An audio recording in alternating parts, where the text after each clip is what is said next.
We're half an hour away from the opens in Hong Kong, Shenzhen, and Shanghai. You're watching The China Show. I'm Yvonne Man with David Ingles. Good morning. Let's get to your top stories today. Stocks across the Asia-Pacific trading sideways as investors await results out of Nvidia. Two-year Treasury yields falling to the lowest since May amid concerns about political meddling at the Fed. The Trump administration set to weigh options to exert more influence over the Fed's regional banks, says the president gears up for a legal fight with Governor Lisa Cook. Also ahead, what satellite images reveal about China's military arsenal. That's ahead of next week's big parade showcasing its latest weapons. Plus, an exclusive interview with the CEO of the Hong Kong Investment Corp on their strategy and key priorities.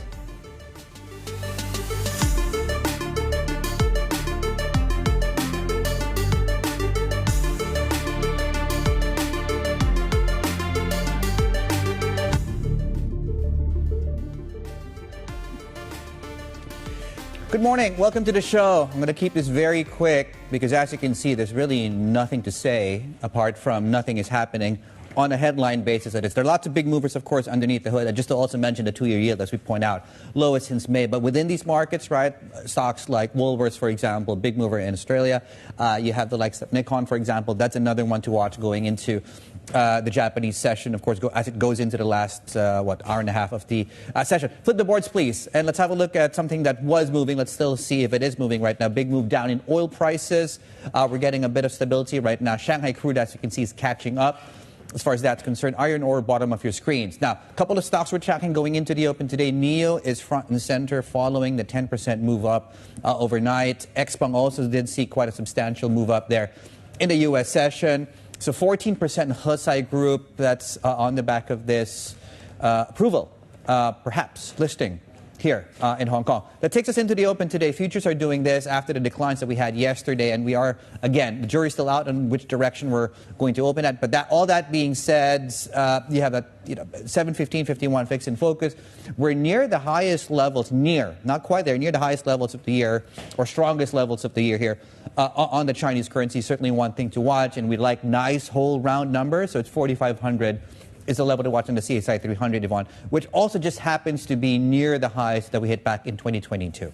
Yeah, still watching those key levels here, as you mentioned, as this rally continues to still, maybe there is some underpinnings of strength or at least momentum. You take a look when it comes to earnings, though, certainly that's the big thing to watch. You take a look at what the agenda is today. So you talked about 4,500 for the CSI 300. We have July industrial profits coming through here at the bottom of this hour. The yuan fix as well, certainly one to watch, and just what the PBOC is leaning towards, given just the strength that we've seen in the renminbi. We are getting close to be in some of the strength that is the highest of the year.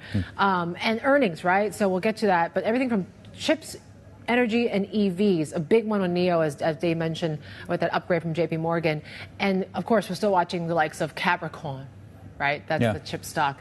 That is coming to be much more popular trade among a lot. But, yeah, those earnings came through here as well. Earnings to watch, still a lot, right? We got a whole earnings galore to kind of... Yeah, I don't have enough fingers. Kudos to our content producers. Yeah, unless you're a caterpillar, I guess. There we go. Take your pick from really a cross-section of, really, in many cases, bellwethers of their specific industries, right? So you have Meituan, you have Antisports. We're also getting earnings reaction coming through today, likes of Nongfu Spring and Ping An. So it's really a key theme across these markets. Yep, we're going to have Moody to tell us a bit more about this whole consumption sort of theme. Yeah. And really the behavioral changes that we're seeing. Oh, Prudential. Yeah. Oh, there we go. And then so there's a lot going on at Ping An, Prudential, all the China Life insurers are also reporting as well. So, but it brings us back to kind of one of the key themes, right? Before we wait for this Nvidia sort of earnings to kind of drop, it's still about this whole battle between the Fed and, of course, Donald Trump, right? And we're starting to see a little bit more, according to our sources, of ways that they can actually exert more influence. Yeah. I mean, the markets have started to listen. Seriously, take it serious. Yeah, the steepening of the curve, really the melt-up we're seeing on the long end as well. And just to add to that, not related to that story, is what's happening over in Europe. And that's also leading to a steepening in the curves there, right? What's happening in France. So it's certainly one part of the bond market to watch today. I think we've hit the highest levels on widest on the 2s and 30s and 2s and 10s since about 2021, 2022, if I'm not mistaken. That then takes us into the other key theme coming through, which is this time tomorrow. Within 24 hours, we get Nvidia out with this. Yeah, I mean, the faith in there's a lot of faith in the market that this AI spending boom can continue, right? I think Nvidia's results are going to be the test for that, and whether that does continue here, right? So does this AI boom have staying power? Obviously, we still want to figure out what they're going to do about China. Yeah. And whether that market and the U.S.-China rivalry is going to be limiting their growth or not. And speaking of just the China angle, I remember something Mark Cranfield said just early this week. Nvidia will give Chinese investors a chance to see how cheap their market is relative to Nvidia, right? So while Nvidia might give more justification on the PEs, on the side of, on the side of the Pacific, it's going to also underscore how cheap still, on a relative valuation basis, this greater Chinese market still is. So yeah, lots of focus, of course, as we go into the thick of things. We'll start things off, though, today with a closer look at what's cooking at the Fed, to a pun intended, certainly there. President Trump says he's ready for a legal fight with Fed Governor Lisa Cook after he moved to oust her from the central bank. It follows allegations that she falsified mortgage documents. Seems to have had an infraction, and she can't have an infraction, and especially that infraction, because she's in charge of, if you think about it, mortgages, and we need people that are 100% above board, and it doesn't seem like she was. Meanwhile, Bloomberg has learned that the administration is weighing options for exerting, as Yvonne was pointing out, more influence over the Fed's regional banks. For more on this, let's bring in Jill Desis, our news desk editor, to help us understand what these options are. Sure, David. So what we're looking at here, what people familiar with the matter have told us, is that the White House is interested, and the Trump administration is interested in trying to expand the scrutiny over how those regional board members are ultimately selected. So the FOMC voting committee consists of these 7 board of governors. If Lisa Cook is successfully ousted by Donald Trump, that would give him control essentially to nominate up to 4 of those positions. But those positions are ones that are nominated by the White House and then confirmed by the Senate. That's not the case for these regional bank presidents, right? So, I mean, or bank governors. So these are the ones that the board sort of meets every 5 years, appoints them on a rotating basis. They kind of come in and out. There's 5 that essentially weigh in on FOMC decisions. And so what the administration is looking to do, again, according to people familiar, is to try to figure out how exactly that process, ultimately works, gain more scrutiny over that. So I think the implication there is essentially that you're seeing the Trump administration kind of trying to potentially expand its influence over how exactly, the Fed Board of Governors comes together and then ultimately makes these rate decisions. What's at stake then when it comes to monetary policy? Well, look, Yvonne, I think there's certainly a lot of questions over the independence of the Federal Reserve. That was certainly a prominent theme that was discussed at Jackson Hole over the weekend. It's no surprise and it's nothing new that Donald Trump certainly has been trying to pressure the Fed into changing interest rates. I mean, we saw this with how he's attacked Powell, criticized Powell, says that he hasn't moved fast enough to cut interest rates. We've certainly started to see this with now that sort of expanding out to other members of the Fed. I mean, look at what's happening now with this potentially gearing up for a legal fight involving Lisa Cook. So what that potentially means is that you're seeing the Trump administration try to sort of expand that influence, expand that pressure. How successful that ultimately is, I mean, remember again, these are still people with their own brains, capable of making their own decisions, is another matter. But it does just show it seems the president is becoming a lot more involved than you would traditionally expect the president to be in how the FOMC ultimately makes decisions. All right, Jill. Thank you. Jill Desis there, Bloomberg desk editor. And as Dave mentioned, my markets are starting to take this a little bit more seriously, given what we've been seeing in the long end of the yield curve as well. Returning to now Nvidia, with those earnings due after the bell on Wednesday. Now, we have a chart that kind of shows the stock's tendency to move sideways to down ahead of these results, right? So obviously, maybe we'll see what the response is going to be. I think options trades, we talked about the 6% moves either up or down. That certainly is kind of where people are looking at. So it could be potentially a big event risk out there. Let's bring in our Asia Tech correspondent, Annabelle Drewler, is joining us for a preview. What's going to be key for investors, Belle? Yeah, I think you mentioned it at the top there. It's really that big focus is the heavy amount of spending we've seen on AI hardware going to be sustained. And I mean, yeah, that chart kind of shows how you see sideways to down, but I think it also indicates that recurrent narrative that seems to come up every time we have Nvidia earnings, which is, again, this AI boom, if it will be continuing. So the expectations going into the numbers today, they're actually very strong. So sales are tipped to have risen around 50% on the year, so revenue coming in at, or expected to come in around $46 billion, adjusted EPS of around just over $1 US as well. But certainly that big focus, as you said, is going to be on the sort of market reaction you see, because yes, you've got options, the pricing for a big swing, but also investors just expect so much from Nvidia and have continued to expect so much. It's not just enough to beat. You've got to beat by a wide margin to really impress the market. Well, how might China feature into what analysts will be looking for, and how big of a factor is China really? I mean, China is a big factor for the company. It still makes up a big portion of their sales, definitely not in the majority. I think it's around 20% when I last took a look. But certainly if there's anything that's going to really muddy the waters, it's going to be China in these numbers. And of course, everyone, I think a lot of people know the story, but just if anyone's unfamiliar, the background here is that last week we had reporting that H20, the production of that chip, which is specifically designed for the mainland market, production on it had been halted.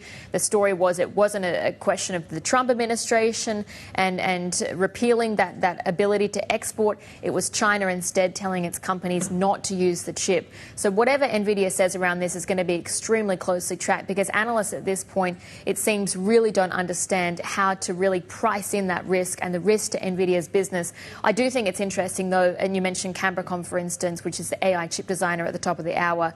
Absolutely blockbuster numbers yesterday after the bell. We'll get the reaction in the session today. But you're looking at a record profit for the company, swinging to a profit of around $144 million. A year prior, they were losing money instead. And really, how much is that coming at the expense of Nvidia? And how much are you going to see that as well from the other big chip players in China, like Huawei, of course, another AI chip designer, but the likes of SMIC? So another challenger, potentially. Well, yeah. Yeah. Well, something to talk about, I guess, this time tomorrow. Mark our words, we will be going into this quite heavily. Belle, thank you so much. Annabelle Julius, our tech correspondent there. Great. Coming up here on shows, speaking of tech, exits, PE, private markets, and everything in between, our exclusive interview with Hong Kong Investment Corporation. Clara Chan will be joining us at those times on your screen, so just in about an hour's time from now. And also how geopolitical risks have shaped the investment landscape. Yeah, but first we talk markets with VanEck amid an onshore tech rally and Fed independence in focus. Anna Wu joins us next, and we're counting down the trade in Shanghai, Shenzhen, and Hong Kong. This is the China Show. Futures are lower this morning.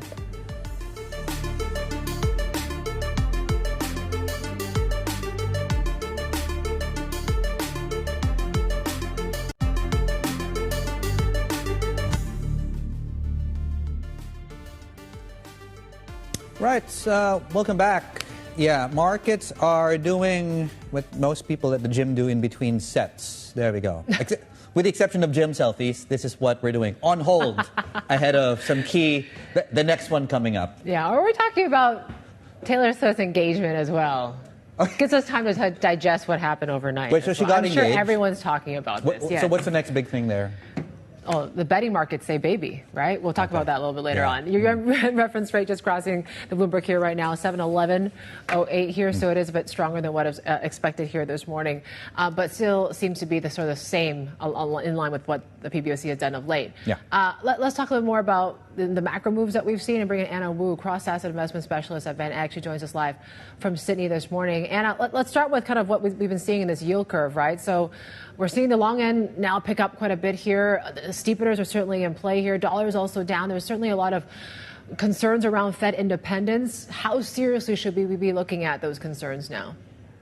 Yes. Hello from Sydney. This is Anna from VanEck. So to your point, I guess the Lisa Cook news yesterday has really taken over the headlines, and markets in react to that news headline has been exactly to your point. Dollar has been falling, and the long end yields has been on the rise due to rising inflation fear and growth uncertainty. But I think this is, let's step back. This is not the first time we've seen such headlines with the on and off, I guess, showdown between Trump and Powell and some of the other headlines surrounding the Fed independence. What I guess the playbook is that Trump wants a lower interest rate environment for a broader growth stimulus.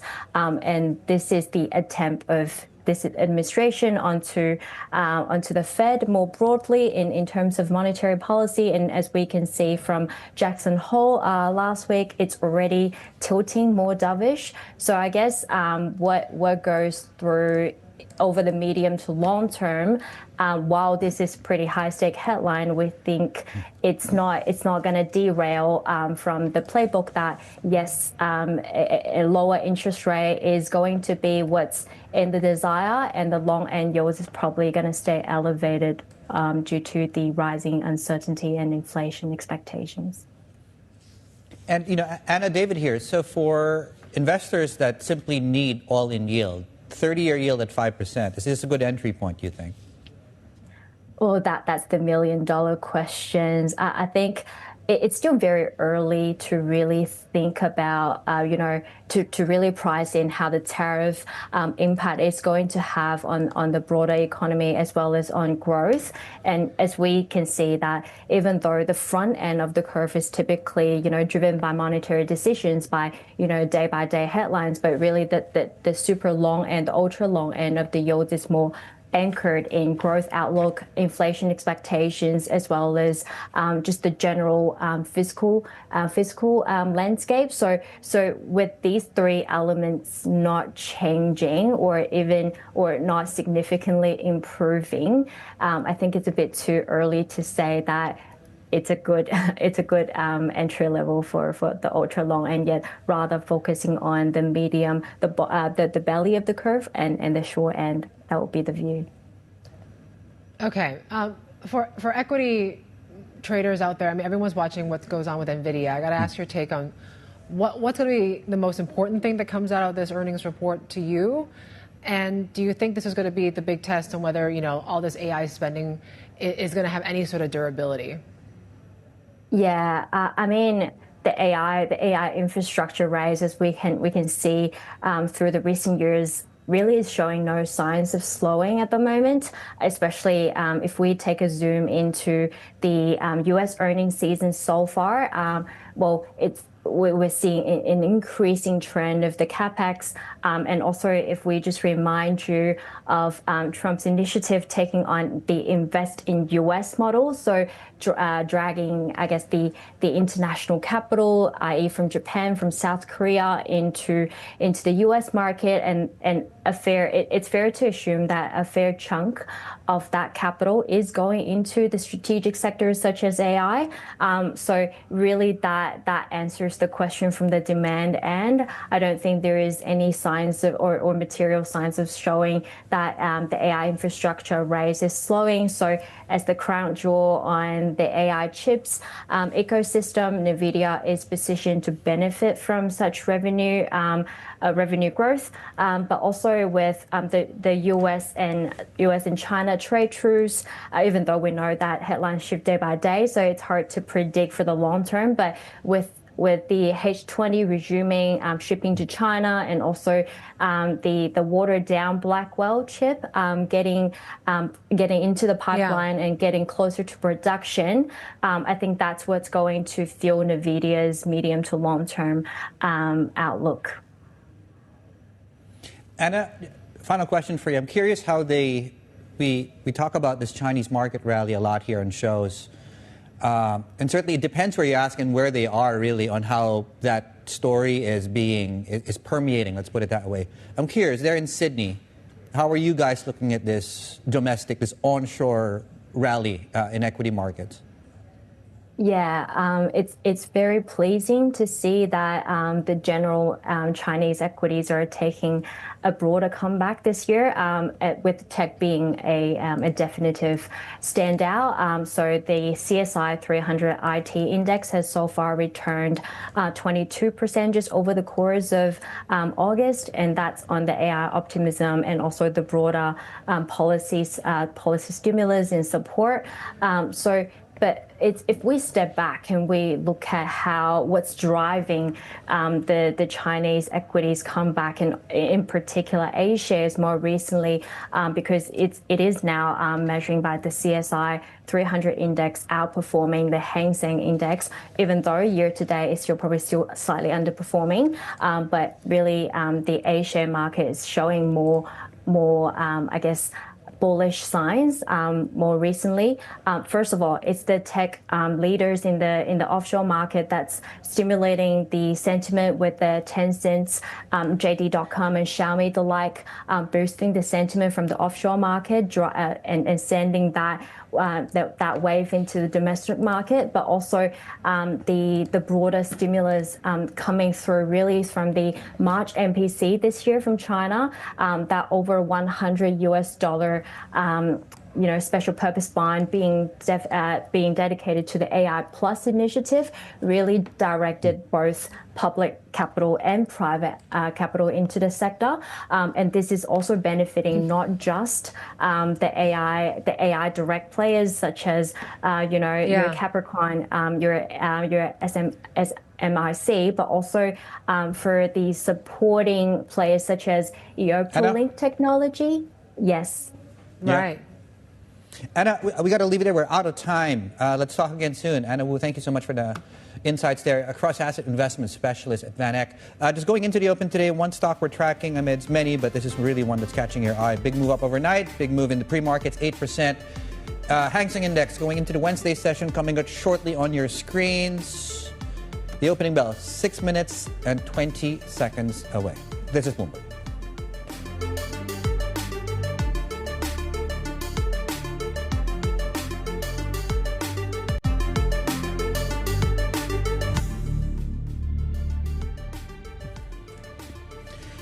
Welcome back. You're watching the China Show. Just 4 minutes to the opening bell. We're looking at an advance going into the opening. Not so much a substantial gap higher, not completely sort of reversing the weakness we had yesterday. But yeah, a couple of things to watch going into the open today, and certainly when you look at the data that's coming through. I think we have data coming through from Australia. Industrial profits are coming out as well, and the reason that will feature more prominently because there's really not just a macro but a micro component to the story.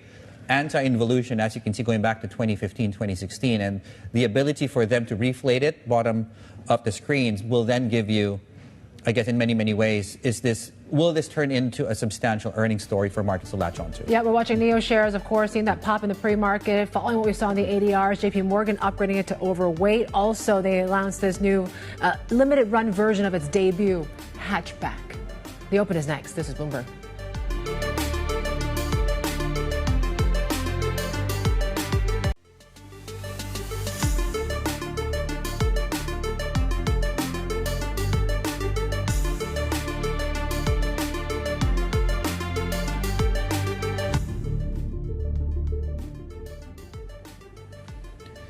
Good morning. We are going into the open today, and as you can see, it's 42 seconds away. 42 is the number of the day because we're also 42 points short of 4,500 on the CSI 300. So we get to that point. It's a nice whole number. We get back to highs since about early 2022. Apart from that, though, we have some data coming through this in the next few seconds or so.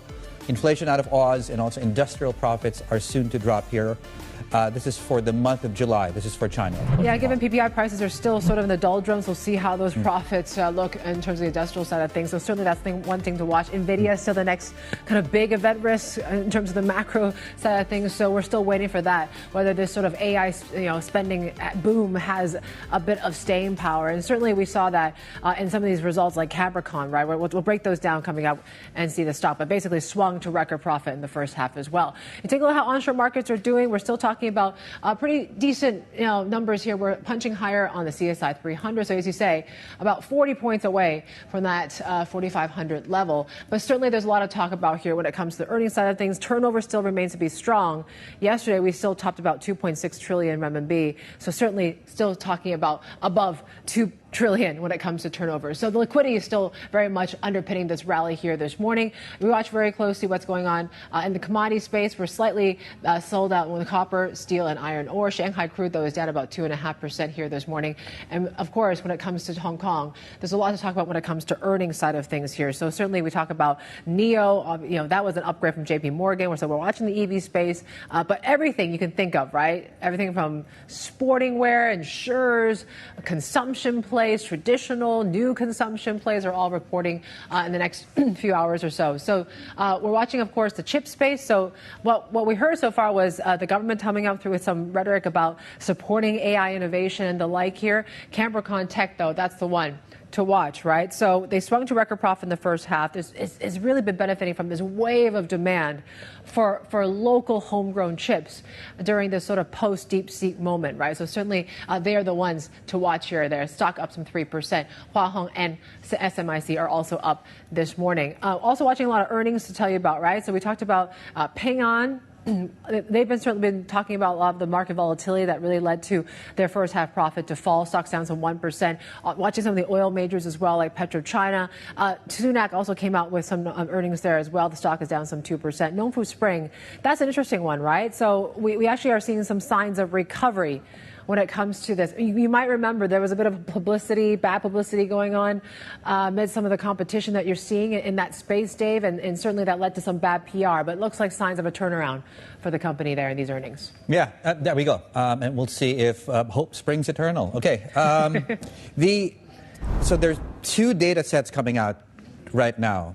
I'm not going to spend a lot of time on China industrial profits because there's a more consequential number coming through over and out. But that's just to say July industrial profits are down 1.5%. Now, this one is the big one. So we're looking at Australia CPI, and this is probably not going to be good news. There we go. Aussie dollar spiking right now. 2.8% came in not just above estimates, but above every single forecast. It came in at the in fact, even above the high end of expectations there. And as you can see, markets are already reacting to this. You saw the Aussie, you saw the 3-year yield right now. We're up on that as well. This underscores, I guess, in many ways, and we still have to look at the underlying data, what's really causing this bump up here. Are we sleeping on inflation? We keep talking about the Fed and rate cuts and the probability that the Fed's going to cut. And probably, well, that's going to be the case. How deep can that cycle go if we start to see things like this? And of course, PCE comes out. We got the inflation number, by the way, which came out of the UK a few days ago. I'm just tying everything together for you, that inflation does remain a feature in this market that perhaps is a risk that some people are sleeping on, but the long end yields pushing high is perhaps indicative of that as well. Yeah, we can't we can't completely guarantee then that we could see a cut, right? And yeah. I know the RBA certainly has talked about how deep this sort of easing cycle is going to be, but inflation still remains, right? You take a look at how the U.S. is looking at things, right? When you have shelter inflation that still seems to be quite sticky, you have PPI prices that are still quite firm. We still have that one big one coming up this week as well, the PCE inflation gauge, and we have one labor market report for the Fed. So certainly, I think it's a global sort of phenomenon, right? That we still got to watch inflation and whether it does actually perk up in this whole kind of trade war world. In terms of industrial profits, that came out there just a few seconds ago as well. So this is coming out of China. So year-to-date figures, we're talking about a decline of 1.7%. Year-on-year figures was 1.5. So it is easing a bit, but still in contraction once again. So of course, as we continue to see PPI prices are still in contraction as well in this whole deflationary sort of thing. So certainly not surprising, I guess, these numbers. Yeah. Well, speaking of earnings, the earnings season so far, and we are about halfway through on MSCI China as of this morning. And of course, by the time we're done with the day and just with a multitude of results coming through today, we'll be more than halfway through. But so far, here's how things look. It's about 43% have beat.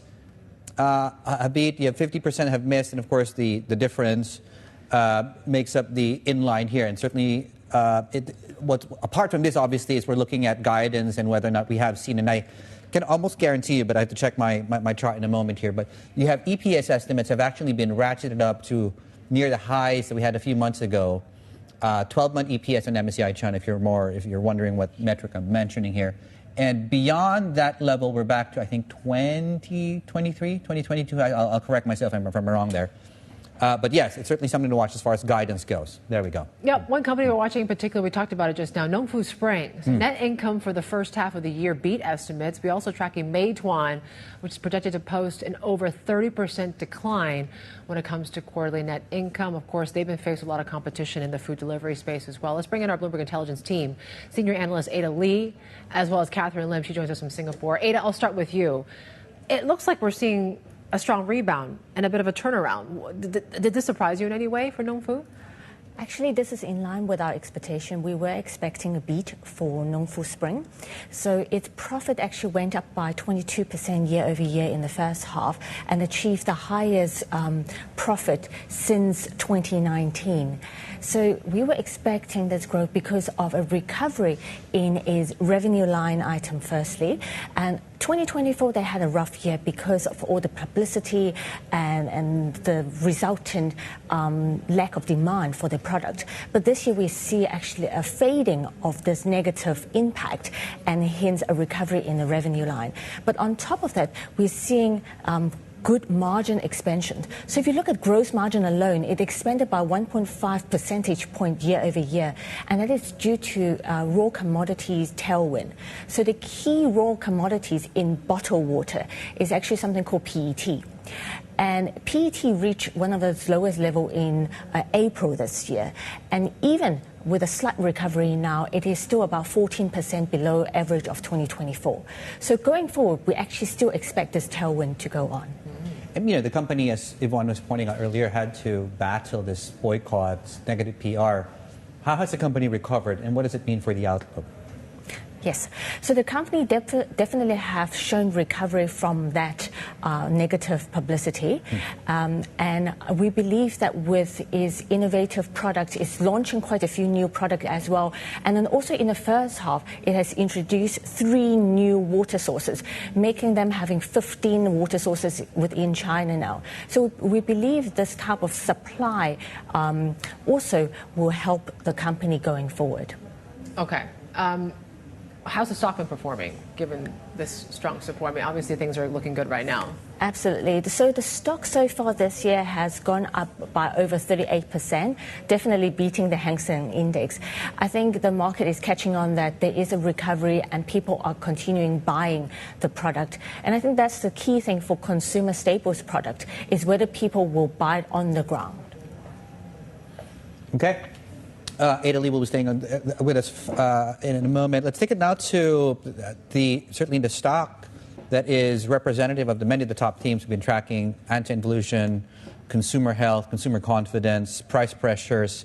That's Meituan, of course. And when you look at core local commerce profit there, and we're looking at earnings ahead, of course, May post the first decline in 3 years. Catherine, do you think there is more pain ahead, or have we realized most of the pain? Well, the magnitude of the pain that Meituan had to go to defend its food delivery. We've seen it with JD.com, David. You've seen how JD.com wiped out their entire retail profits just to subsidize their new initiatives, which essentially is delivery. So that's the magnitude to which Meituan will be reporting later this evening as to how much profits they have to give up to try and fend off not just JD.com but Alibaba as well. Now, are we at the end of it? I would say this really depends on whether consumer demand will continue to stabilize or even improve going forward, so much so that all of these companies may scale back a little bit on their perks, etc. But again, that is the million-dollar questions, because we have to actually hold up the consumption right into 2026. I mean, in terms of market share, can they still hold up that market share if, as you say, consumer sentiment is weak and you have the likes of JD.com and Alibaba stepping into the fray? So I think, Yvonne, the companies, they've kind of like scaled back on talking about, how much more orders they were able to do on a daily basis. Part of, them trying to actually adhere with the authorities' call for, more rational competition. But, anecdotally, you've seen some of the local press reporting that Alibaba's or Ele.me's and their Taobao instant commerce daily orders have already surpassed that of Meituan. So we'll have to actually see what the company makes out of it and whether they will be able to actually continue to drive more via other categories beyond food. Team, thank you so much. Catherine Lim, of course, in Singapore and Italy here on set with us. Right, let's have a look at the broader conversation around the economy and what this means for companies' ability to, not just on a quarterly basis, right, but to be able to raise margins, invest for the future, and have confidence that commercially that is a viable option for most. That is a viable option, of course, for some. And that we get into this virtuous cycle. Moody's has released this report on China's consumer economy, saying structural hurdles such as weak social safety, the net, and an aging population are actually holding back the consumer sector specifically. Let's bring in Lillian Lee, Vice President and Senior Credit Officer at Moody's Ratings. Lillian, good morning and nice to see you. As I was looking at my calendar, it's almost 12 months now to the day, well, it's 11 months almost to the day when the PBOC came out this time last year with that briefing that kicked off this cycle of stimulus, reflation efforts, market recovery. How do you think we're doing 11 months on from that point in time? Yeah, so it's the right time to take a stop here to have a review of the policy effectiveness. So in the past 12 months, we've seen multiple sides of stimulus toward consumption as a main category, and then stabilize property sector as well as continue to stimulate some of the infrastructure spending. So all in all, we think that according to the Q2 data, actually first half of the data, we see some effect from these policies. We see a kind of stabilized in the price level, property pricing in the first half, although we see a decline further in July. But we also see some signals of the consumption categories recovery, especially those policy targeted categories recovery. We don't really see a strong signals in price levels recovery. It's still under contraction on PPIs. CPI is a little bit better for some categories. But overall, I think the sentiment of business as well as consumer sentiment is kind of getting better compared to the worst in the year at the end of last year, as has been reflected in the capital market or the equity market already. Yeah, so all in all, we think that there are some signals of recovery, but that's recovery is unequal and spread out China regions and uneven across different sectors. A lot of this has to do, as you mentioned, some of these government subsidies into the consumer space, these trade-in programs. There is a sort of expectation that these tailwinds are going to start to fade in the next few months or so. How do you see demand faring without these subsidies? Well, without the subsidies. So yes, the impact that the rise in some of the categories I mentioned are largely supported by those trading programs. So in household electronics, in appliance of smart appliance, and these are I think the effect could temper off when we see the trading programs getting less large than the first half of the year. But having said that, there are some other features we should have a notice in the economy is that service sector. So service consumption really takes a significant rise in the first half year or last few months. So we could see that the service, recreation, sports, and travels, tourism, these several service categories, they've risen to 200 plus points compared to pre-COVID level. And that's a very strong recovery, much higher than the other average. And we'll likely continue to see this phenomenon too in the rest of this year because of the Chinese government, because Premier Li on the latest State Council also mentioned they are going to continue to support sports, recreation services, etc. But having said that, as you have shown on the very beginning, that we continue to see there are some structural factors as well, cyclical factors that will continue to be the hurdles for China's consumption.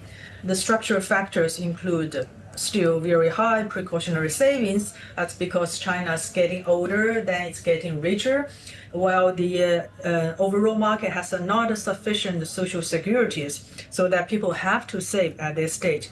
Also, cyclical factors that include currently property sectors still very sluggish. Right. And then also trade uncertainty still weigh on the overall income growth. Lillian, just to, I guess, zero in on specific sectors now. We dump everything into consumption. It's quite a wide range of sectors, of course. Is there one specific category or sector within the consumption theme where you think there is more pricing power compared to others? I think that would be, again, going into the service sectors. So service for culture, for education, for tourism, for sports, recreation, all these parts, they still have a good potential to grow in future.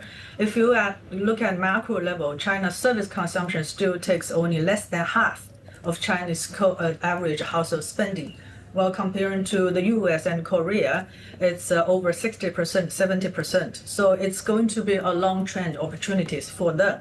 And then if we look at some of the other sectors, electronics, AIs, of course, these are highly promoted by the government policies. But we should be careful of looking at the companies or the brands within these sectors. The brands that we found out in another research that those who understand the local market deeply, or who would have the ability to adapt to new technology with low-cost functions, they could benefit from this kind of rise in policy stimulus trend. Yeah. Lillian, thank you so much for the time. Lillian Li, their Vice President, Senior Credit Officer at Moody's Ratings in Shanghai just now. Right, just a brief glance at the Aussie dollar up against the US dollar. You're going to see that shortly, and of course up against just about every single one of its major peers here on the back of this extremely hot, and you know what, quite nasty inflation report. Yeah, I think it's one of the highest that we've seen since July 2024. Housing was one of the largest contributors to that as well. So certainly that's why we're seeing the Aussie dollar pop this morning. This is Bloomberg.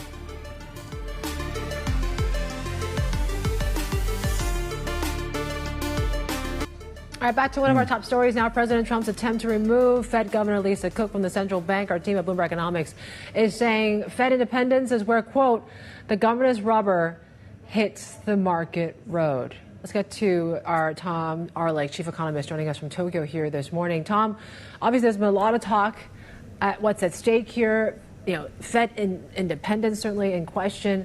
What does the team say about this? Now, it seems like the market is now really taking this seriously.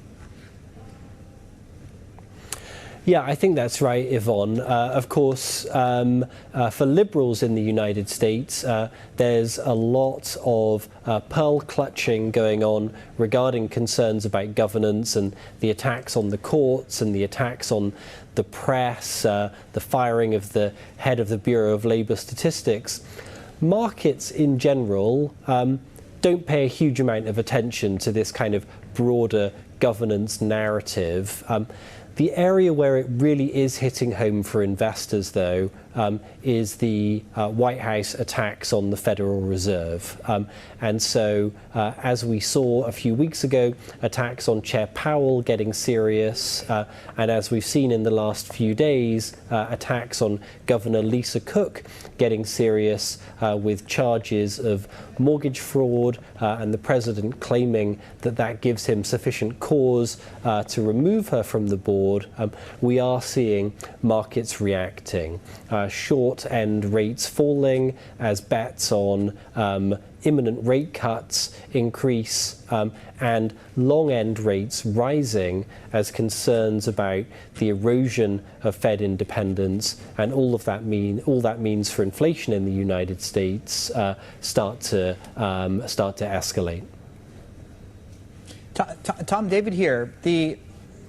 How much certainty do you think markets should be attaching to not just lower rates in September, but lower rates even after September, given all the uncertainties and wildcards when it comes to the inflation data?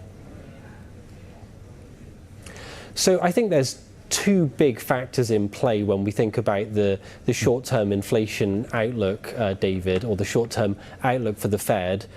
So the first is what's going to happen with tariffs and the pass-through from tariffs to inflation. Now, the early evidence there, and I want to stress that it's the early evidence, is that we're not seeing a huge amount of pass-through of tariffs to inflation, perhaps because companies did so much front-loading before the tariffs hit that they're now sitting on a significant amount of inventory. The second big consideration is what happens with the composition of the Fed board. We've already seen Adriana Kugler exit.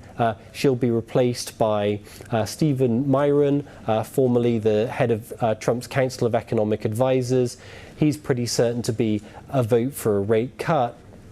We'll see what happens with Governor Lisa Cook, but in a risk scenario where she exits, we could have another vote for a cut coming onto the board as well. Now, where does this all play out? Well, markets are now putting a pretty high probability on a September cut. Tom, thank you, sir. Tom Orlik there in Tokyo, our chief economist, of course, of Bloomberg Economics. Plenty more ahead here on The China Show.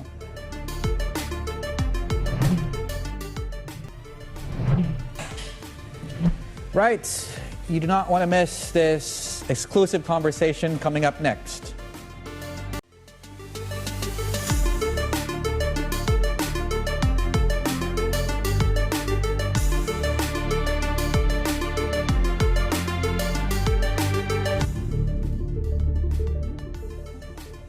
Welcome back to the China Show. Here's a look at the HSI half hour into the session. It is one of the standout markets that is still seeing some green here. The rest of Asia is slightly to the downside here, as of course we wait for the big one, Nvidia earnings later on this Wednesday. So certainly that's the key thing to watch. But in the meantime, there's a lot of other earnings stories that we're going to talk about here in Hong Kong too. Yeah, and you know what? So timing is perfect in the sense that we're halfway through. Yeah. JP Morgan, Wendy Liu, who we have on the show, has just dropped this note. And she's, risking stating the obvious, but I think it's important that you have the bright spots are the new consumption place and also biotech. And these are obviously sectors that have really outperformed exceptionally well. Provided your alpha, it's more than a beta play, all those conversations taking place. We're also seeing it in terms of how the market is reacting to the earnings. So almost like for like, if you take a company A that reports a 50% beat in profit and company B 50% beat in profit, it will depend which sector they are and how investors behave. Investors seem to be are easier impressed with the names that they've already been buying up. Yes. So certainly, as you mentioned, right, it's the new consumption. It's the Pop Marts, the Lao Pus, the Minisos that Wendy Liu has said have reported strong results.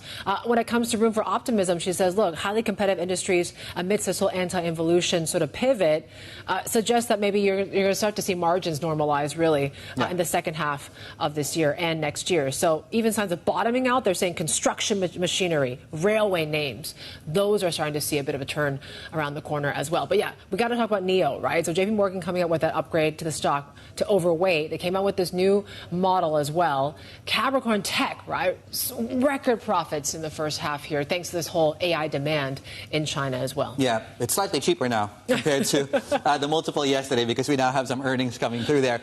And, speaking of the whole AI play, when you look at SMIC, right, so it also helps that there is some policy pronouncements that will help drive not just AI chip innovations. They're also talking about some guidelines around robotics, for example. So there are starting to put more meat on the bones as far as how this develops moving forward. And I think that then takes us into this whole gamut of earnings that are set to come through today, and really a snapshot of everything from consumer-driven, cyclicals, very upstream like Chalco, for example, very downstream when it comes to the property name like Sinolad. They're all coming out today. And again, we were just talking about this note from Wendy and Leo. The bright spots to watch so far have been new consumption and biotech. So watch for those very, very closely today. Right. Apart from this, the other big story that's suddenly become front and center is our Aussie assets. Aussie up, yields are up there on this quite a crazy inflation report, right? Came in well above estimates, above the highest estimates.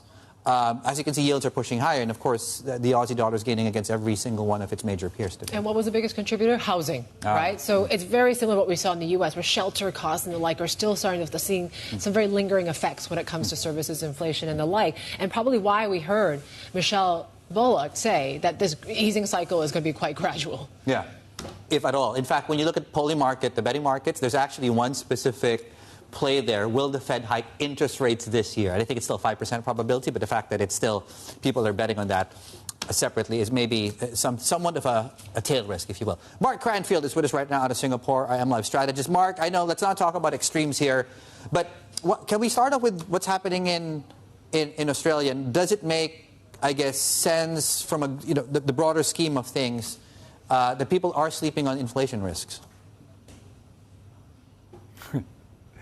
Well, those numbers, they may be corrected afterwards. I mean, it's a bit of a leap for one set of numbers to be so far out of line with expectations. Maybe we'll see some moderation once they take a second look at it. But on the face of it, yes, those are numbers which do not support the RBA lowering interest rates again. You would say they'd have to go on hold for an extended period. If those numbers are correct, it certainly would make people rethink the idea that Australia has lower interest rates to come going into next year. They will have to be, from that point of view, they will have to be more like the Bank of Japan and think to themselves that their inflation problem is becoming a little bit sticky here and that they need to slow things down a bit.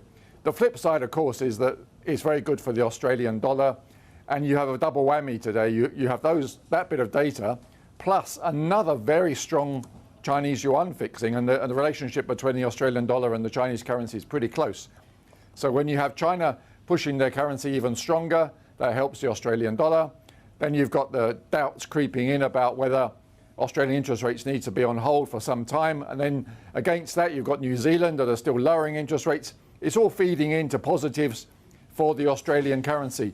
Even if the bond market stabilizes in the short term, at least people can be a bit more confident that with generally a story which suggests the US dollar should be going down a bit further because of questions over Fed independence, Aussie, Euro, Yen, British Pound, those are the kind of currencies that people will be looking to as a way to play against their strategy on the Fed and when they may cut rates or whether they're going to continue into next year on that basis. Yeah, we've been talking about the steepening of that Treasury yield curve continues, right? Do you think that actually in some ways hurts or helps the sort of risk rally that we've been seeing in markets?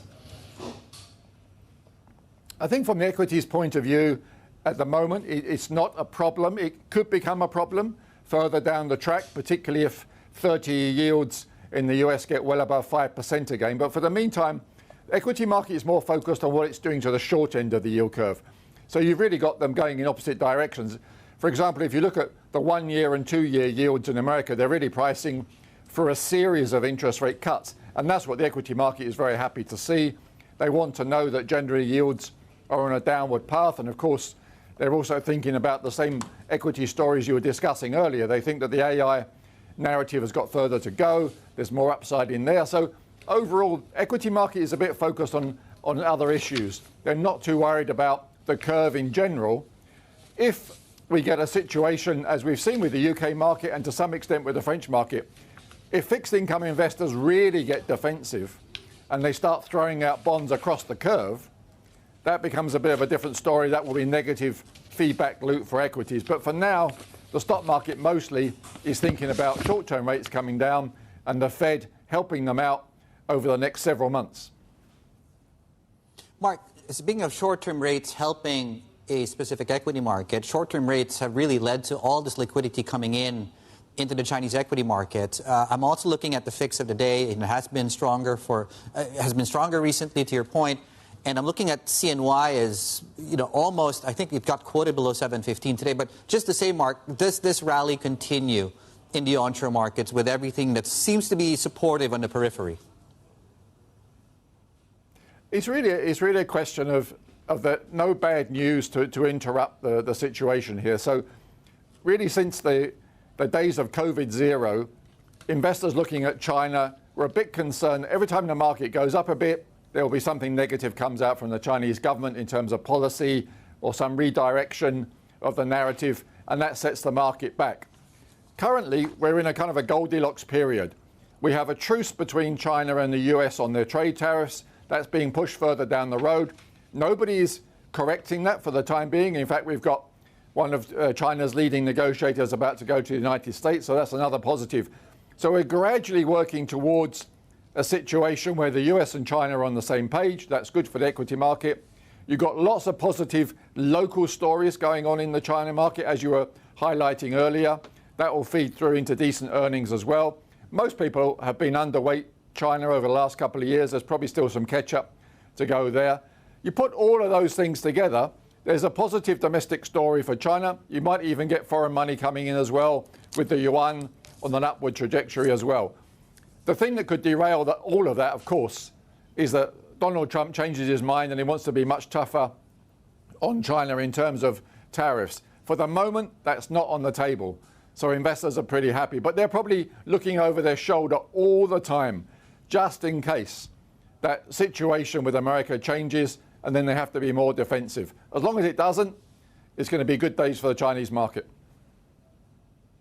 Mark, thank you. Mark Cranfield there, our MI strategist, joining us out of Singapore here. Coming up, we have the CEO of Kong Investment Corporation, Clara Chan, joining us next with her insights on the city's investment landscape and how they're navigating a volatile geopolitical environment. This is it, Bloomberg.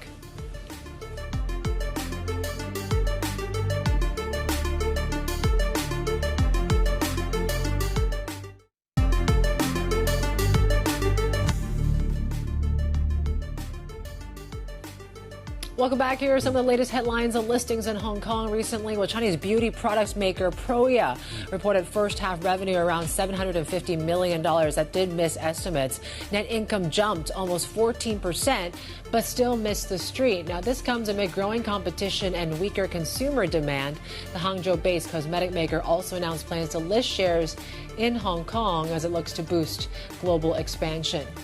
LiDAR maker Hesai Group has won approval from China's securities regulator to list shares in Hong Kong also. Now, the company plans to issue over 51 million shares on the Hong Kong exchange, potentially raising around $300 million. Now, the move marks another step by Chinese tech firms seeking offshore capital.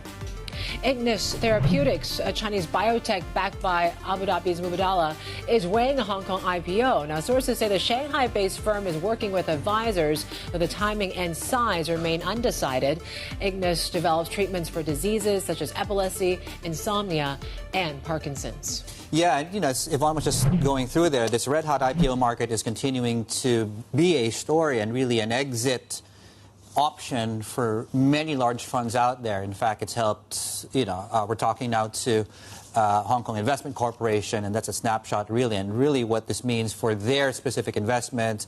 A snapshot just in case: initial capital, $8 billion US, areas of focus, as you can see on your screens, 120 plus investments since inception back in, I think, fourth quarter 2022, and 10 plus of those projects and portfolio companies are actually planning, to the point we were just making, listing here in Hong Kong this 2025. At least they put in their applications, is what we understand. Joining us here exclusively to talk about all these things is Clara Chan, CEO of HKIC. Good morning. Nice to see you. Good morning, Yvonne. Good morning, David. Thank you for having me today.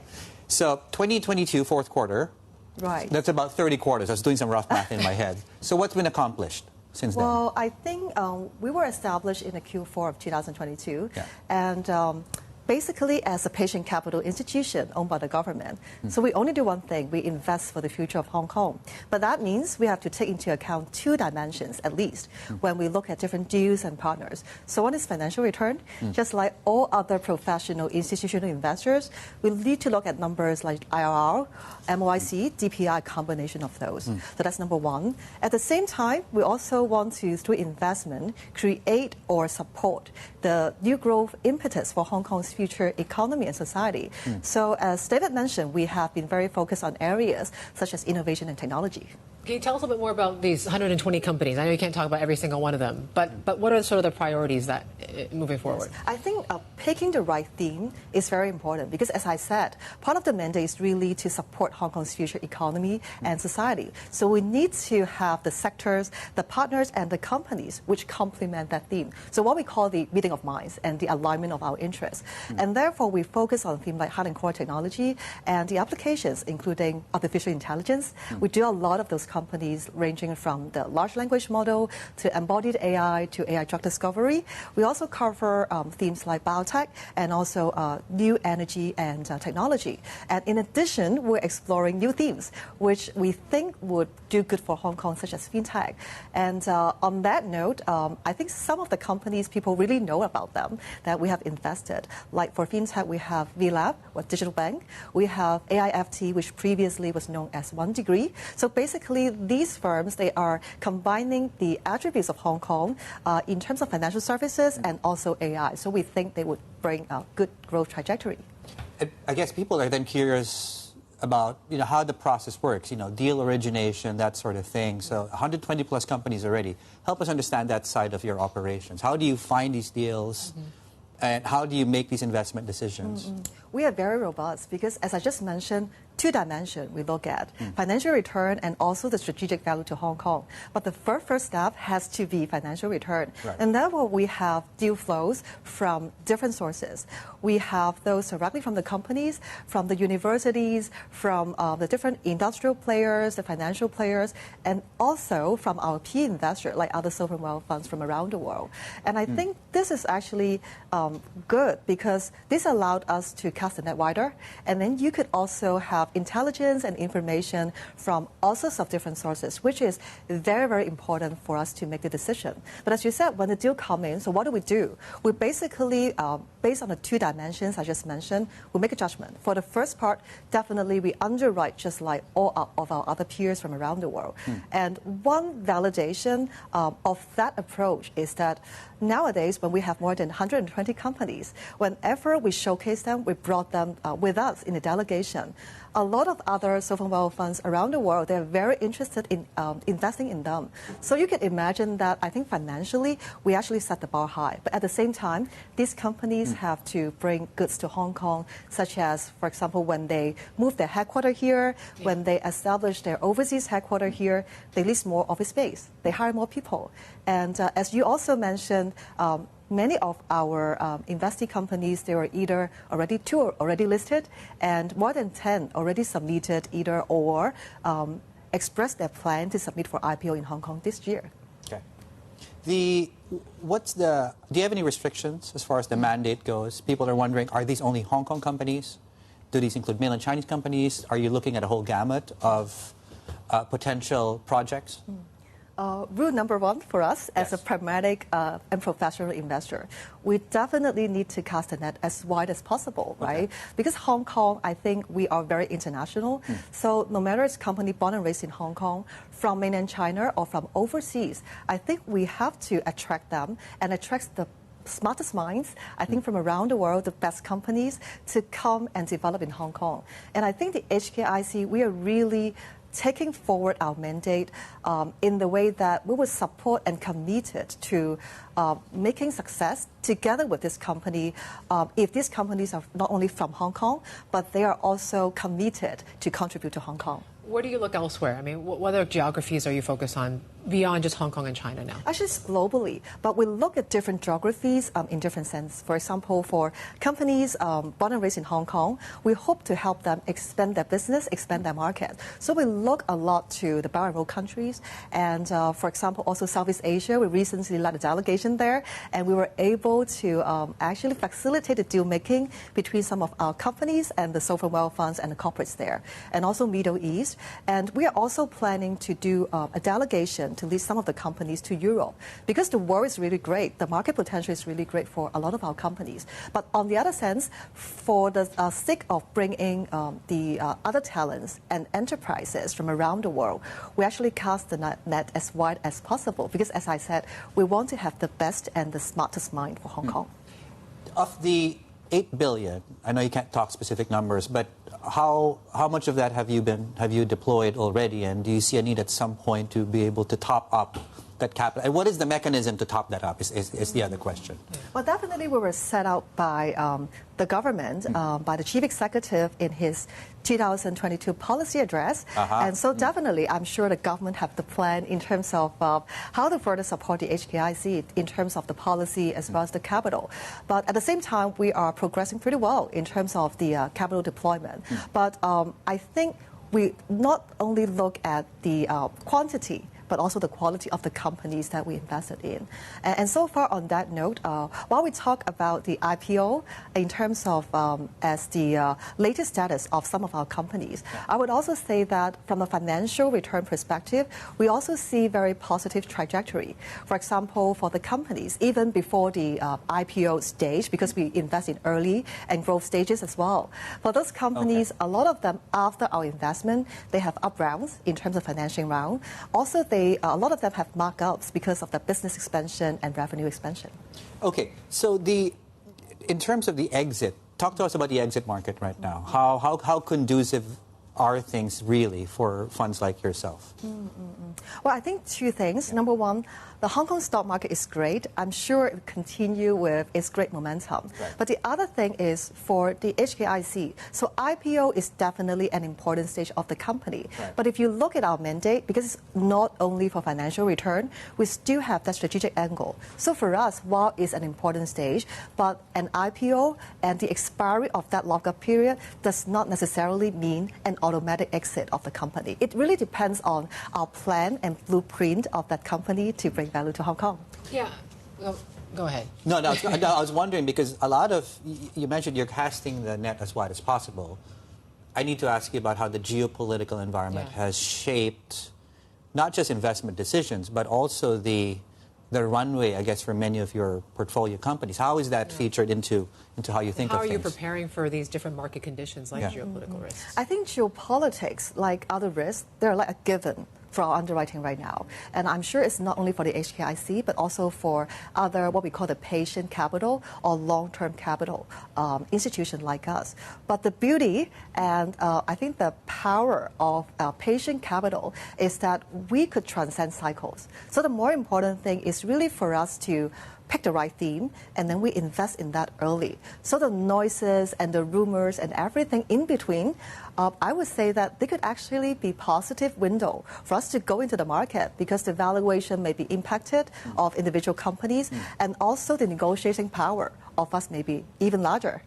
Clara, it's great to have you here. Thank you so much. Clara Chan there, CEO at Hong Kong Investment Corporation, joining us here in our Hong Kong studios. And of course, you can get an insider's guide to the money and people shaking up the finance hub in our Hong Kong edition newsletter that's out every Thursday. You can sign up through our website, Bloomberg.com/newsletters.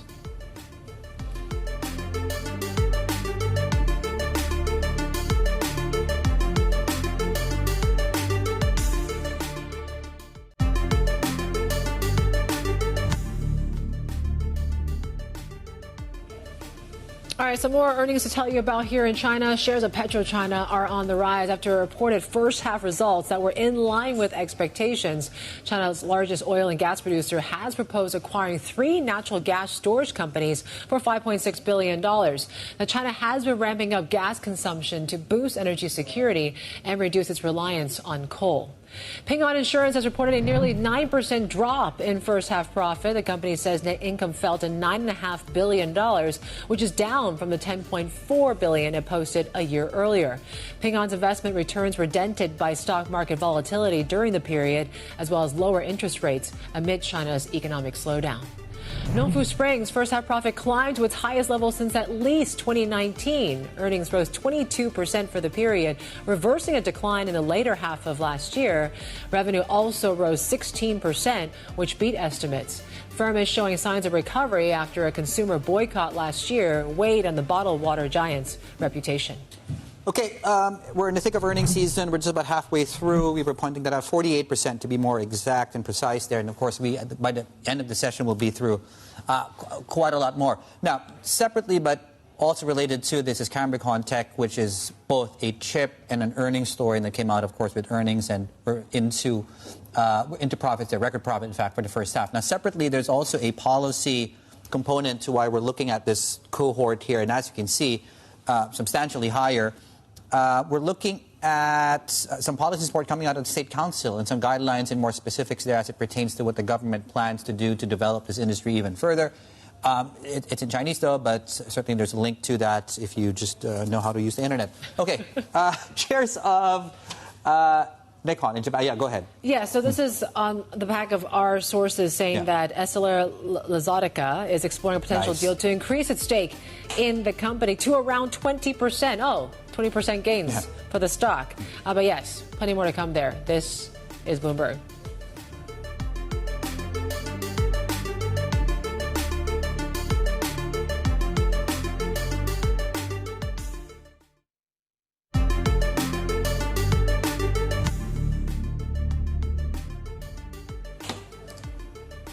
Japanese markets heading to that lunch break, and we are seeing when it comes to Nikkei 225, still pointing higher here, about 140 points here right now. We have seen some weakness in the yen, and really coming off some of the gains that we saw yesterday there as well. But we're focusing a lot, Dave, of course, on the renminbi now.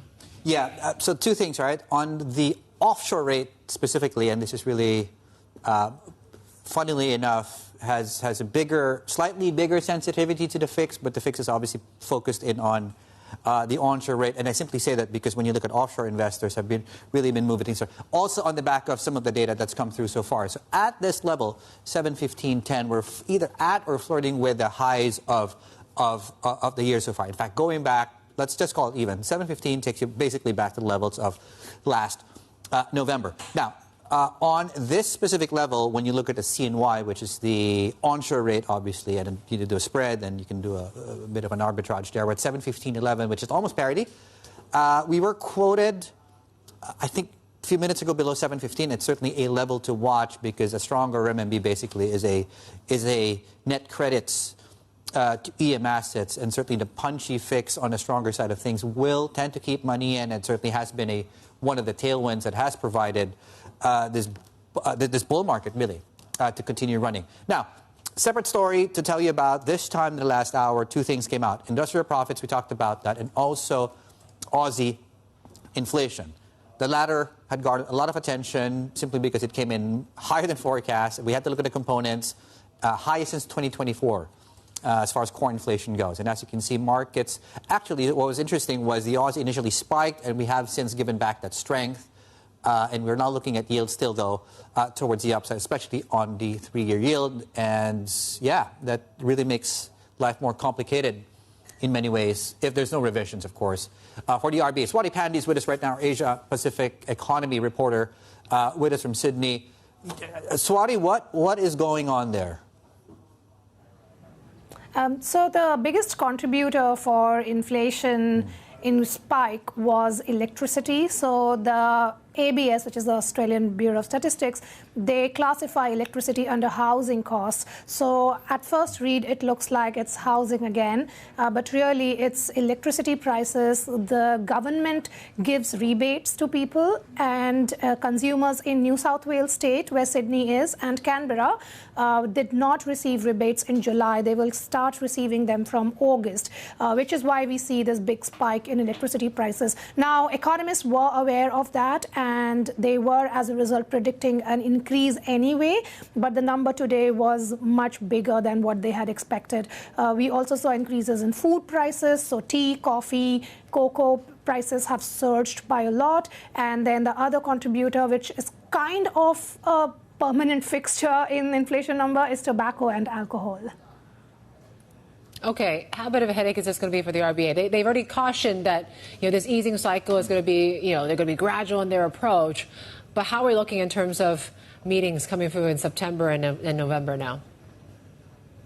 Yeah, so as far as the RBA is concerned, Michelle Bullock has said many times now that they do not rely so much on the monthly number because of this reason. It is very volatile and it does not provide a very good signal of where prices are. That was a big reason why we saw a huge surprise in the rate outcome in July as well, when the RBA decided to stand pat, when markets were predicting a cut after the monthly inflation had come weaker than expected.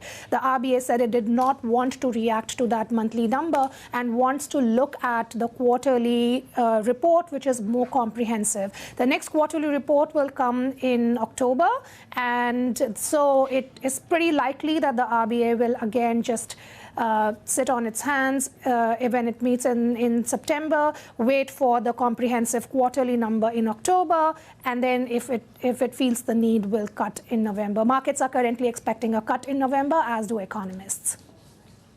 Yeah, including James McIntyre, of course, one of ours. Swati, thank you so much. Swati Pandey there in Sydney. Of course, just in fact, on that note we just mentioned there, James has put out his initial take on things, and he is also of that view that this spike in CPI will not change plans for a rate cut come November. There we go. Yeah, got to watch the quarterly numbers. All right, we got to take a look at what's going on in India, right? Markets are closed today, but certainly the countdown clock is running here right now because the U.S. is set to implement that 50% tariff on Indian goods as of Wednesday, I believe 9:30 or so local time there. A move New Delhi has called, quote, unfair, right? Let's bring in our Bloomberg India trade and economy reporter, Shruti Srivastava. She's with us here right now. Obviously, these tariffs go into effect here right now. I mean, how is everyone feeling right now overall? I mean, this is probably one of the worst tariff rates we've seen that the U.S. has had in the world right now. How is India going to respond to this? Absolutely. You're absolutely right. This is a crushing 50% tariff which the Trump administration has imposed on India. This is one of the highest among Asian economies. And I think officials in New Delhi are suitably stunned because India was one of the first countries to start negotiating trade talks with the U.S. administration. And they had, announced, they had pledged to have a bilateral trade deal by fall of this year when Moody visited White House in February. And despite being among the first nations to try and secure a trade deal and stave off the reciprocal tariffs, India is now saddled with a 50% tariff as U.S. President Donald Trump punishes India for its continued purchase of Russian oil.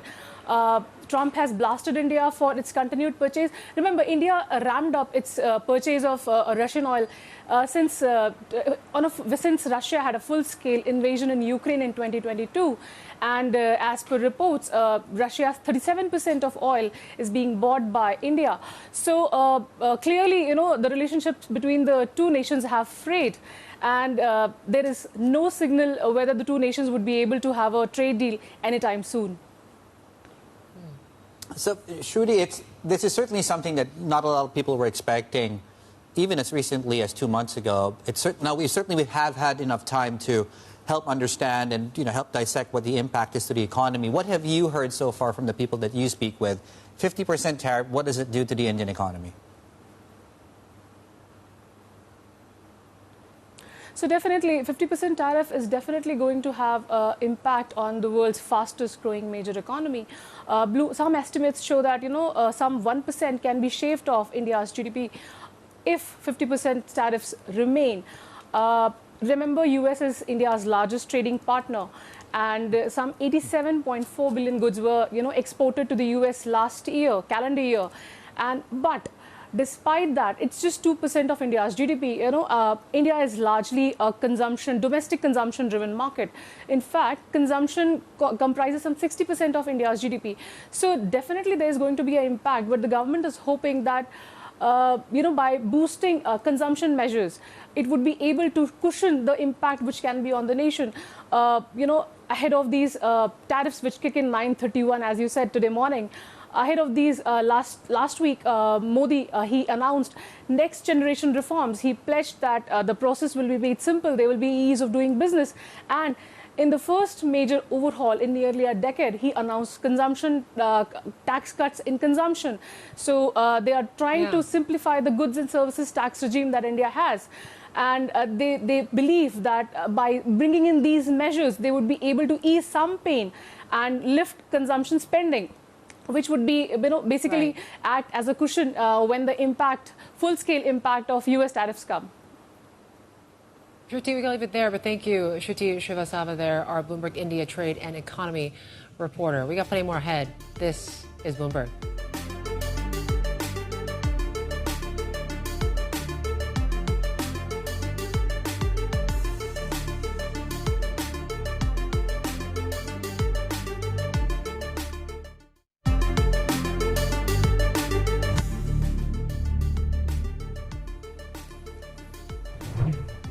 Welcome back. A quick look now at some of the top headlines in across China's official media. Financial papers, including the Securities Journal, are headlining a government announcement on AI. The State Council says, we talked about this and market reaction already, in fact, will boost financial and fiscal support for AI and promote legislation for the sector under the Artificial Intelligence Plus. That's the action plan.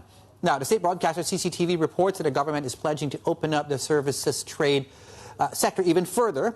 A State Council study session hosted by Premier Li Qiang also urged manufacturers to evolve from product makers to integrated service providers. Meanwhile, China's stock rally has brokerages reportedly locked in a price war. What? Over margin financing rates, prompting concerns in the industry. The Securities Times says some industry players are now calling for more moderate anti-involution measures to rein in the trend. Now, there are worries that the race to the bottom could encourage highly leveraged trading without adequate risk assessments, Yvonne. All right. Anti-evolution, even in the brokerage space that we're tracking here today. Now, Chinese media is also boosting coverage of the big parade next week, right, where the military is set to showcase its anti-ship missiles, combat drones, and nuclear-capable ballistic missiles. So we're talking about September 3rd. That is the day. But we're looking at what we've been seeing here, satellite imagery that was taken, I think, earlier this month. And this one is of a staging area just outside of Beijing. And really among the weapons that are visible appear to be attack and reconnaissance drones. So that's according to analysts at the Open Nuclear Network in Vienna, which specializes in these kind of open source intelligence here. So really kind of showing the military capabilities leading up to it. But yes, a lot of anticipation of what we could see next week. Yeah, in fact, let's cross it over now to Beijing. And our China correspondent, Min Lo, is in fact there at the capital for us to talk about the significance of these weapons. Min, why don't we start there, and then we'll talk about what the mood on the ground is there in Beijing. But yeah, all yours. Yes, Yvonne just showed those satellite images. Those will really be scrutinized by defense analysts for a sign of what are some of the latest cutting-edge technology that China has. It is not clear if that staging area and all the weapons you see there will be the same ones that will be rolling through the streets of Beijing during the parade, but it's highly probable. And it's actually quite hard to identify some of them because some of them are covered by, shrouded by coverings, but we've been speaking to defense analysts and they believe that among them are intercontinental ballistic missiles, 15,000 kilometers in range, capable of hitting the U.S., and of course anti-ship missiles as well, hypersonic systems that would be at the center of any U.S.-China warfare because they're clearly targeted at suppressing U.S. naval warships in the Western Pacific.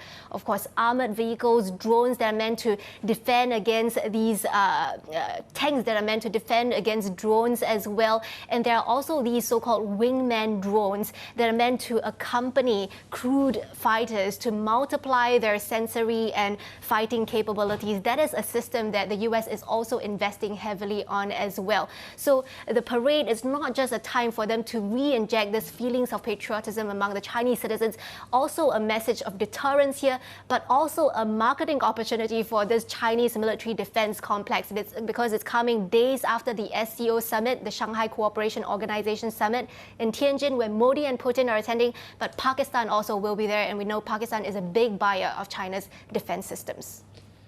Yeah, it's a big event in the political calendar. Can you tell us, how are things on the ground? I mean, obviously there's going to be a lot of activity in Tiananmen Square, but what are you seeing and hearing so far?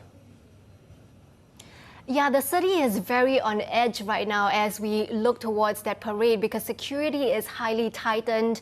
There had been rehearsals every Saturday over the past few weeks, which led to a lot of road closures. I can't even begin to count how many of those no entry signs are popping up on the road navigation app. And it's creating massive traffic jams, especially on Chang'an Avenue, the main road that passes through Tiananmen Square, where Mao's portrait is. A lot of these malls and office buildings that you used to be able to walk in and out of it, easily in the past. Now there are additional back and security checks, and hotels on that road told me that they are closing for a few days during the parade period as well. So the whole city is on alert to ensure that everything goes according to plan. Nothing embarrassing happens that could distract from the parade on September 3rd.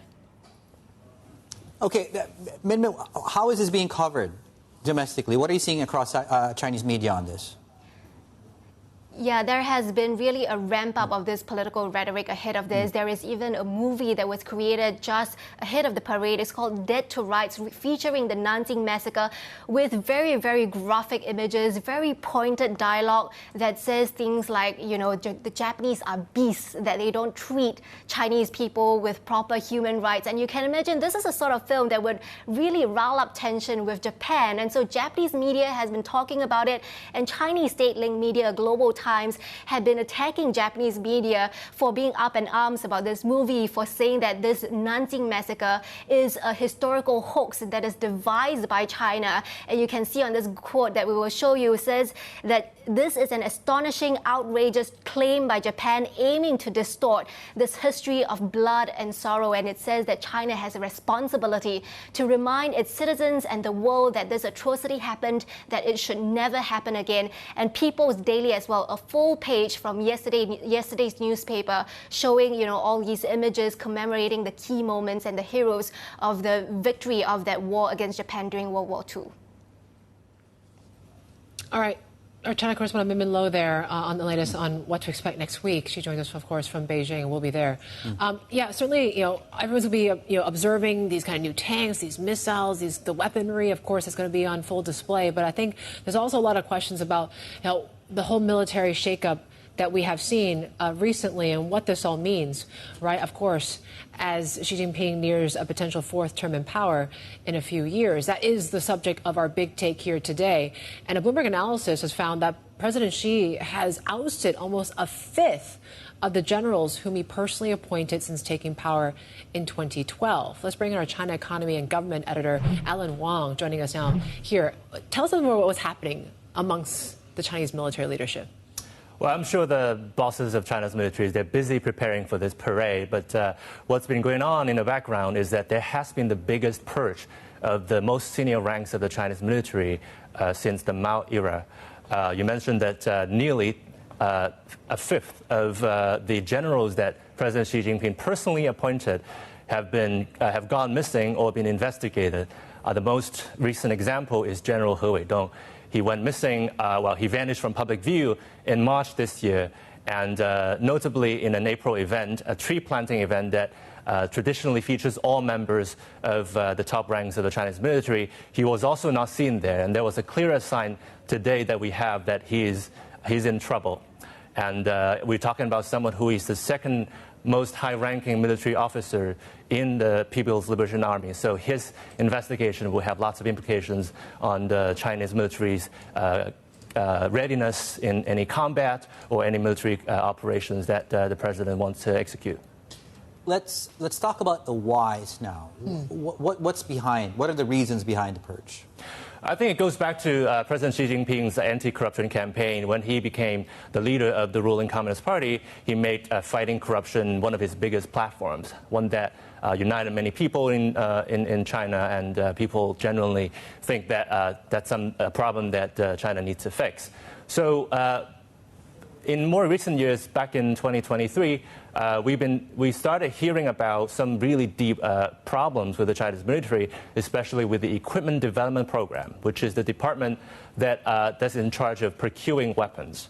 So that department disclosed that there were problems with cliques inside the military, as well as information leaks and other procurement scandals. Yeah. So we knew from the time that the top generals in charge of China's missiles and nuclear weapons, they were investigated for their conduct. So that means that they'll have many implications for China's military, because Xi Jinping must ask himself, can I trust my generals to carry out my strategic missions, and can I trust them to do their jobs when the time comes, when they need to deploy the military? How should the international community be looking at this? Why is it there's so much alarm, or why is it so alarming on the global stage? I think there are two ways to read into it. There's unfortunately not a definitive answer. One is that one hypothesis is that Xi Jinping, by tackling corruption at the highest level of his military, he is showing that he has full control, and that he's confident that his power base wouldn't be shaken even if he removes people that he personally appointed. But there's another theory is that I just mentioned just now, is that even Xi Jinping's judgment when it comes to personnel is shaky, and that he has appointed people that turned out to be corrupt. That might for Xi Jinping, he might start to question whether he can rely on his military when he needs it. So what's next then? The next thing we'll be watching out, obviously, is the parade next week. But then a couple of weeks after that, we'll see China's having its fourth plenum meeting, when the hundreds of China's top leaders, they will get together to talk about the 5-year plan for the economy, but also make important personnel decisions. So at that occasion, we may see some appointments to China's top military body, which is the Central Military Commission, which now only has 4 members, down from 7. So if they appoint some civilian leader to that body, that could, but unlikely, be a sign of who could succeed President Xi Jinping. Alan, thank you. Alan Wong there, of course. And for our Bloomberg subscribers, you can read about this in its entirety and the full context. Our Bloomberg Big Take, of course, on the terminal. It's also on Bloomberg.com. Plenty more ahead.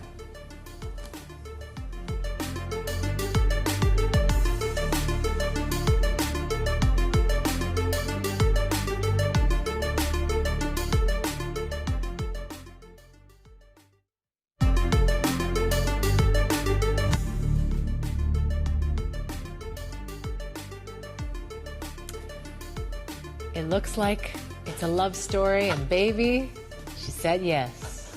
I do. Taylor Swift's engagement to Kansas City Chiefs player Travis Kelce. Yeah, that's the big thing that's trending really globally. I woke up to a lot of news Literally on my feed on that. And it's really flood, not just when it comes to your news feed, but even just online betting, right? On the singer's life, which is quite crazy, right?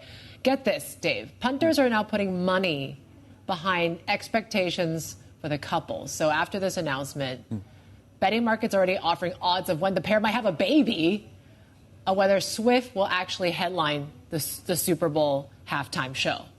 Gosh, which could happen first? Who knows? I mean, both things could happen, right? Like they're not mutually exclusive, right? It could be a halftime show and a big reveal, but who knows? I don't know what else is. It's a great photo shoot, though. It is. Everyone's focusing on The Rock. It's big, very vintage-like.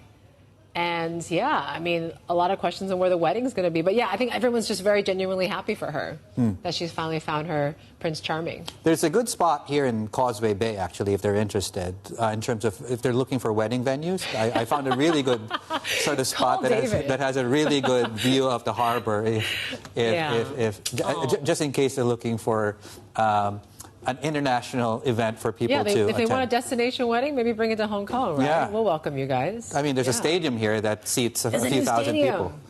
Yeah, I just love the caption, right? What's the caption? The English teacher said yes, or marries the PE teacher. I think that's what it said. That's sweet. Right? Actually. Yeah. Yeah. Anyways, Swifties, if you're out there, I'm sure you guys are all celebrating and also watching these markets too. I'm sure there's plenty of Swifties that are also bankers and traders out there too, that are focusing on both things. Yeah, in fact, my ex described me like these markets, some good trades, generally underwhelming. Are you going to quote a Taylor Swift song? No.